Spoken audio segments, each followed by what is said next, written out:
Sri Lanka is in crisis, but Sri Lanka is not the only country in the world that faces financial crisis these days. There is mismanagement from government, but there is also the world crisis of the COVID pandemic, and there is the consequences of the Russian aggressive war in Iraq. We know that these crises have led to several different crises coming up. There is a food crisis in the world. Many countries were dependent on foodstuff coming from Ukraine and Russia. There is an energy crisis because Russia was the biggest exporter of gas in the world. So many countries that now try to make themselves independent on Russian gas exports and oil exports find themselves searching for other sources of energy, which has meant that energy prices have gone through the roof in many countries. In countries in Europe, the energy prices have increased tenfold over the last year after the war. And we have found ourselves in a supply chain crisis. We have understood that every country in the world is so woven into the international supply chains that the world production is dependent on production in most countries. So there is a halt in production in many big commodities like cars, like electronics, like textiles, because of the supply chain crisis. And in Sri Lanka, this comes on top of, we have to say, mismanagement from governmental agencies, which has led to a financial default, which means that Sri Lanka has failed to repay its debts, which of course is a crisis coming on top of the international developments in general.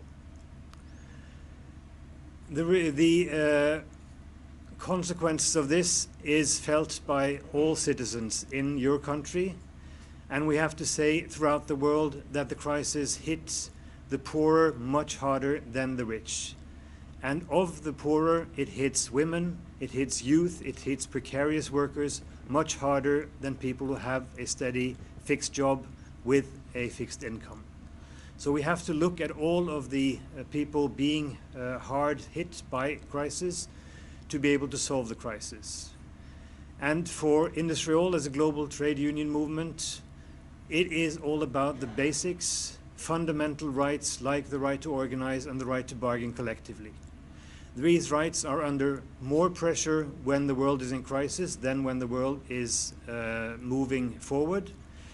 And we see that in many countries that the attacks on trade unions are more heavily put when there is a crisis than when the situation is normal. So also in Sri Lanka. I'm saying this not just because I'm a trade unionist, but because trade union rights, basic trade union rights, are recognized as fundamental human rights, both in the United Nations through the Human Rights Declaration.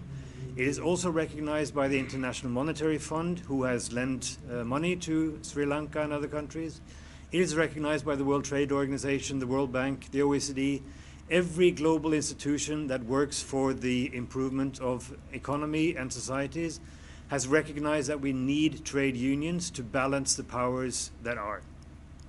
So my encouragement to the Sri Lankan government in this crisis is turn to the trade unions and find solutions with the trade unions. This is in line with your international obligations, but it's also in line with recommendations coming, amongst other, from the body that has lent money to Sri Lanka.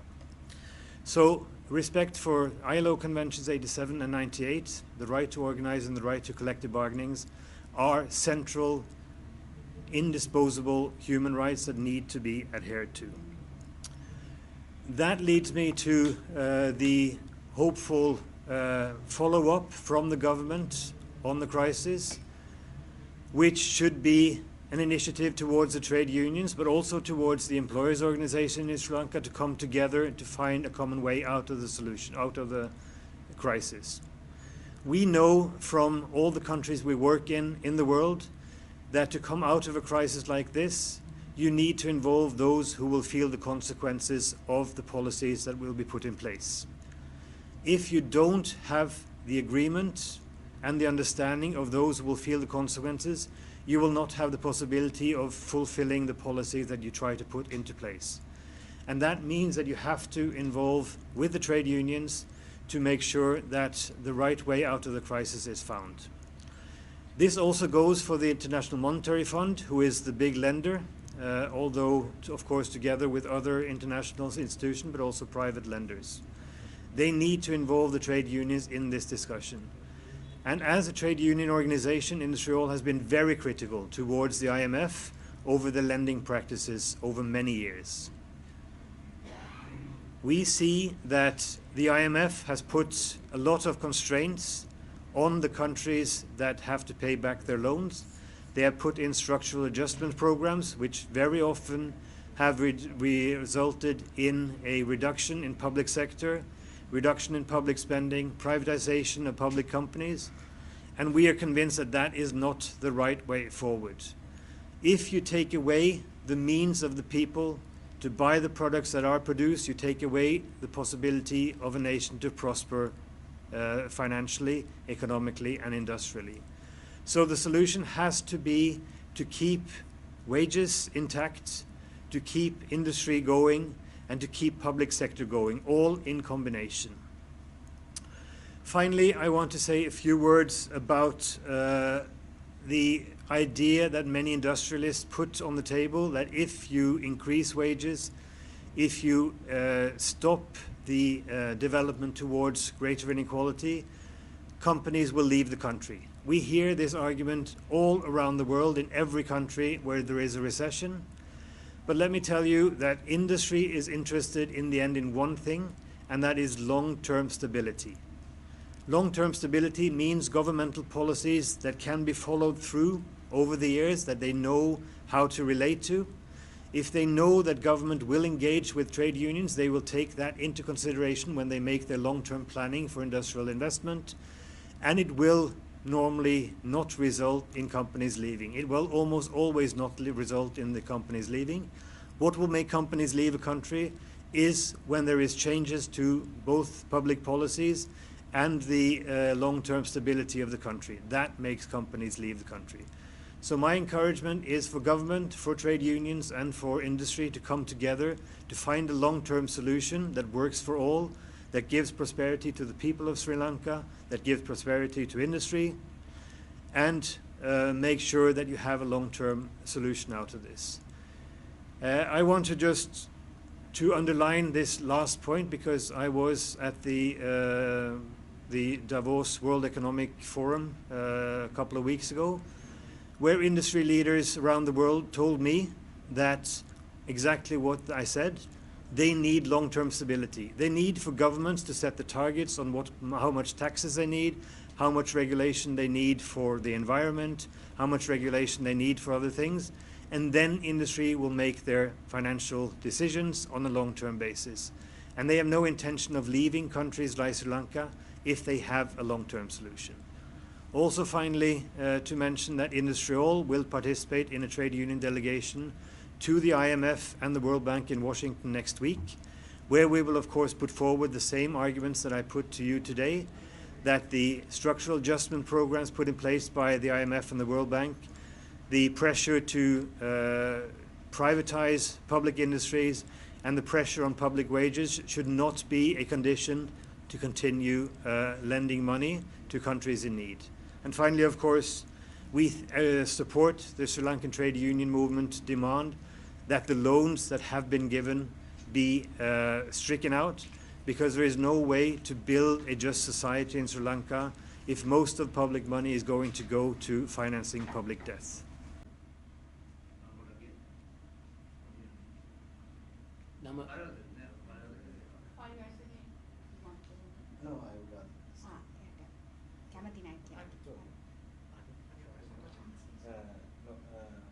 Yesterday, President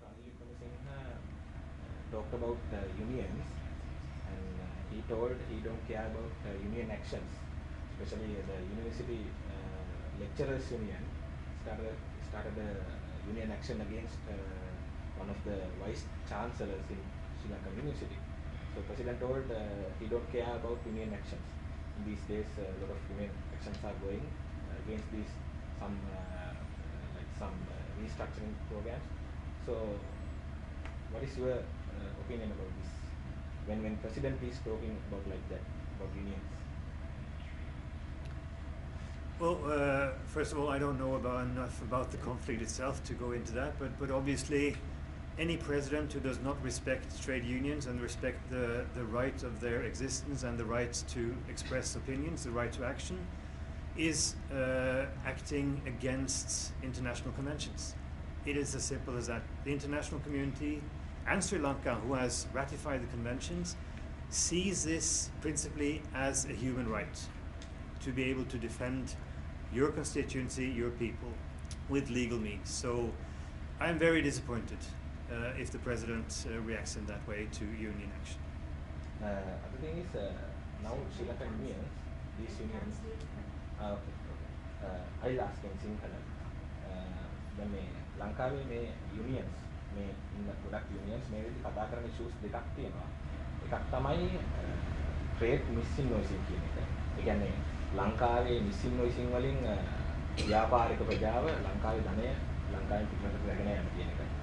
දෙවෙනි එක ලංකාවේ ණය ජනතාවගේ අපේක්ෂාවන්ට පිටින් අරගෙන තියෙන ණය සහ සමහරට වංචාසහගත විදිහට අරගෙන තියෙන ණය සහ සමහරවිට මේ ණයවල ලැබෙන ණය මුදල නැවත විවිධ ක්‍රම වලින් රටෙන් පිට කරලා තියෙනවා.